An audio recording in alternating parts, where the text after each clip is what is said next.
Am I the a-hole for changing my son's school so he wouldn't have to shoulder the weight of helping his stepbrother?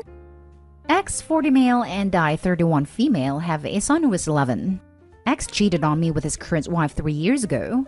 X's wife has a son, Daniel, who is the same age as my son. The first 2 years were rough. Daniel's home was ripped apart too and lashed out at my son because of it. He bullied him for a solid 2 years, made his life a living hell to the point the school called us all in at various times, and there was tension between all of us because I requested my son to be more protected. And I told my ex he needed to do a better job of protecting our son and not let him suffer because he decided to cheat with a married woman. My ex took me to court then because I requested at one of these meetings that my son and Daniel be separated in school. And my ex wanted to sever my education decision abilities because he said I was using the cheating to get what I wanted and to create more distance between the new brothers. The judge did not like hearing what I said, but it was my ex's actions he didn't like. From defending having them in the same class despite the bullying being to the level it was, to saying I shouldn't get to say in the decision, to admitting he left his wife to attend meetings on his behalf at times, and then digging his heels in with the judge. So, the judge gave me full educational decision-making, where I only need to notify X of any change. After the whole bullying ordeal was over, they decided my son needed to help Daniel with schoolwork because Daniel was struggling in school. This included in and out of school and taking up lunchtime if Daniel needed it. My son hated it. His relationship with Daniel has not gotten better because of the bullying. And back in May, he told me he wanted to change schools. I weighed the options, and after talking to my ex about the pressure it put on our son despite everything that had happened, and him saying they were brothers and our son would grow to appreciate being forced eventually, I decided to respect what my son wanted, and I moved him from that school to another one in the district, which was possible because of my address and slight changes in zoning in the last 2 years. X expressed unhappiness with it, but that was it when I told him. And then our son didn't need to help Daniel as much.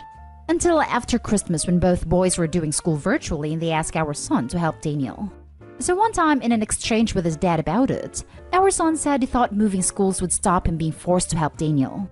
My ex went nuts and raged at me for moving him to stop helping Daniel when Daniel is an innocent kid who doesn't deserve that. I told him our son was innocent too and shouldn't have the pressure of 2 loads of work/homework on him, and they need to get Daniel an actual tutor since he's struggling so bad. He called me an a-hole and said it was spite for his cheating and punishing a child. I see it as more doing what's best for my child, which is my priority. Do you think X is right? Am I the a-hole? Now for the top comments. Not the a-hole. I think you need to consider filing for full custody. Your ex is being abusive to your son. This needs to happen right away. Your ex doesn't care about your son. Right. He cares more about keeping his new wife happy. Do it, Opie. Protect your child. Not the a-hole. In no world is an 11-year-old going to be forced to help his abuser. Exactly. This will eventually cause a lot of mental stress to the kid, and I can't imagine how bad it would be for him. Opie is right to protect her child. Not the a-hole. I would go back to court for full custody. The fact that your ex placed the burden of academic assistance on an 11-year-old rather than help his son himself speaks volumes. I am a certified teacher with a master's and over a decade of experience. Move your son to a different school. In all honesty, I would temporarily refuse to allow my son to be forced to be near that child. Mental health is incredibly fragile at your son's age. Your child cannot continue to bear a burden that he shouldn't have been saddled with in the first place. Furthermore, your son will begin to experience detrimental effects of bullying, neglect from his father, academic pressures, etc. Unacceptable when it could all be avoided. Best of luck to you and your family. You are a good mom. And from what I understand, a large part of Dad's reasoning is that by having his son help his stepson, a closer relationship would form. Dad needs to get the hell over this need for a close sibling connection between the 2 boys. Especially if Dad won't do a damn thing to curb the bullying from the stepson. Dad seems hung up on the idea that everything Opie does to protect her son is somehow her way of getting revenge because he cheated. From an outsider's perspective, it looks like he's trying to use his 11-year-old son as a mechanism to make everything all shiny and rosy and happy, and creating this great blended family. I'm sorry, but it was Dad's poor choices, in part, that led everyone to this place, and it's not a child's responsibility to fix it. Not the a-hole. Now for the next story. I'm at a for spraying my arm with no true dog spray so my stepsister wouldn't lick it anymore. So, I have a step-sibling that is on the spectrum. One of the big issues she has is that she licks everything and everyone. It's some sort of sensory thing. She has a special therapist that's supposed to help with this problem. They've told my dad and stepmom to get her interested in licking other things. For example, she has these special bracelets and necklaces she wears for licking. My dad and stepmom say they've helped a lot with the issue, but every single time I have to come to visit, she gets too close to me and licks me. It's gross and makes me uncomfortable. My dad and stepmom know it makes me uncomfortable and will pull her away when she does this, but she will inevitably lick me again multiple times while I'm there. On a side note, we got a new puppy at my mom's house. He has been having trouble with chewing furniture. We got this special no-chew spray that we sprayed on the legs of the furniture. Our puppy pretty much stopped chewing the furniture immediately.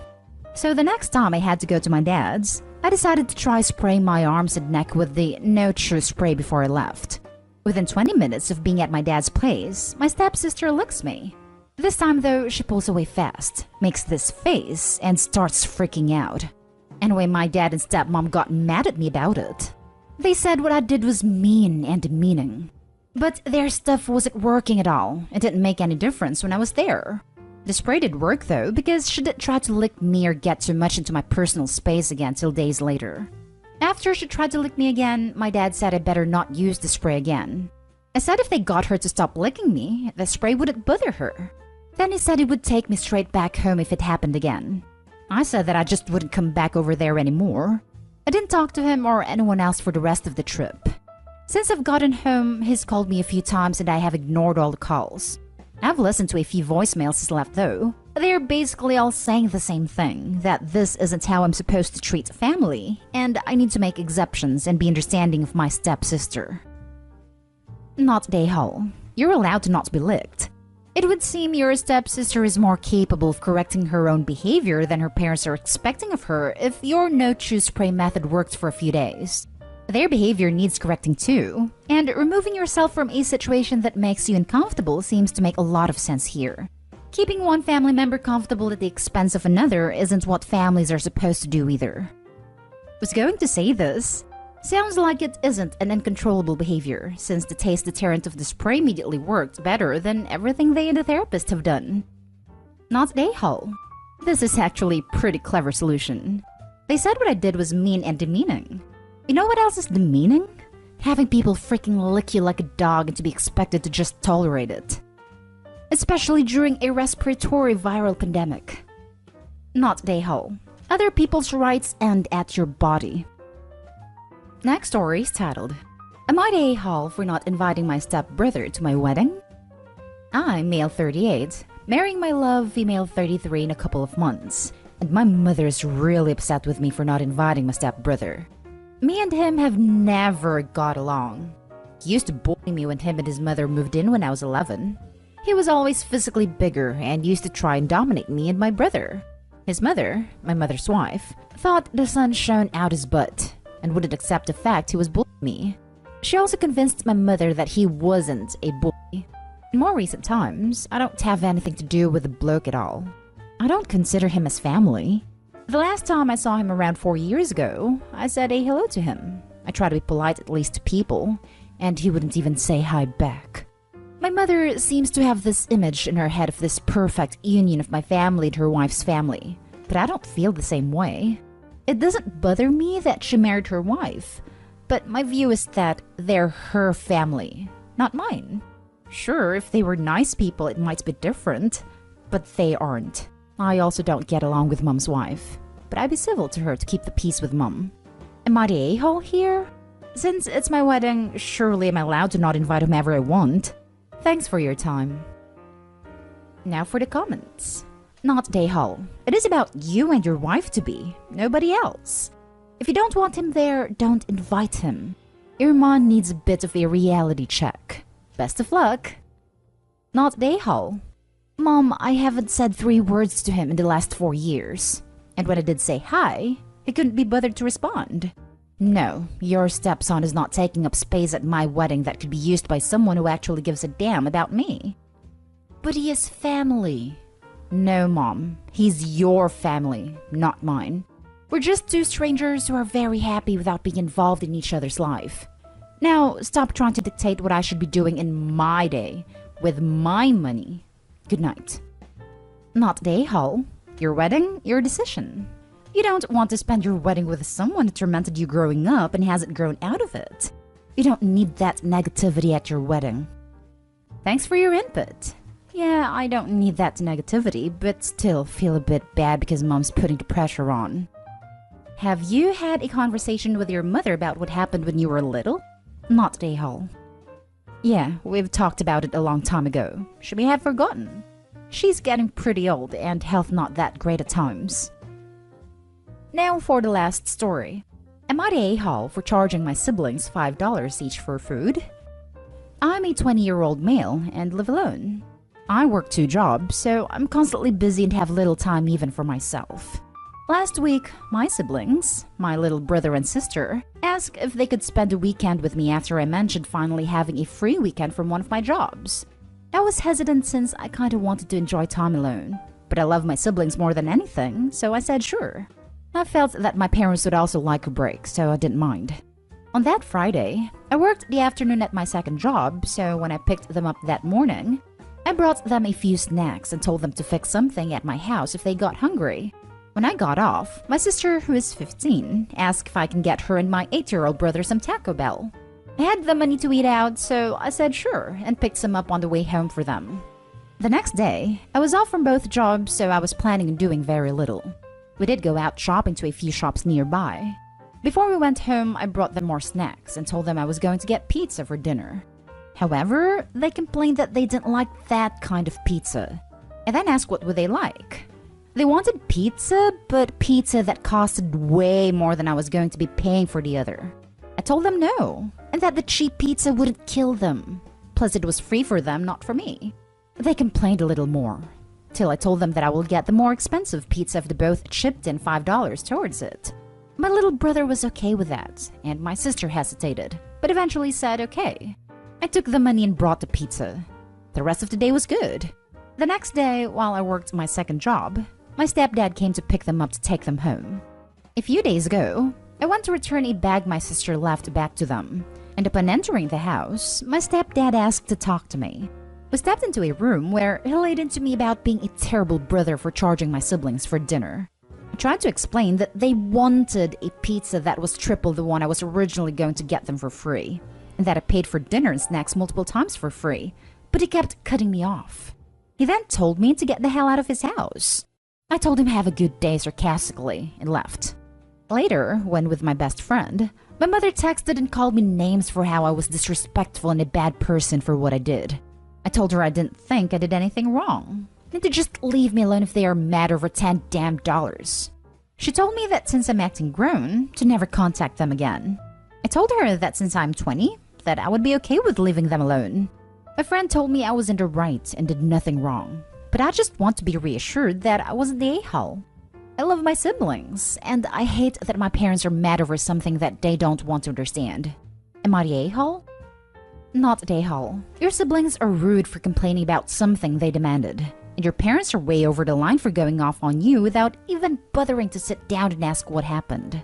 But based on your parents' incredibly disproportionate response, at least now you know why your siblings feel so entitled to get whatever they demand.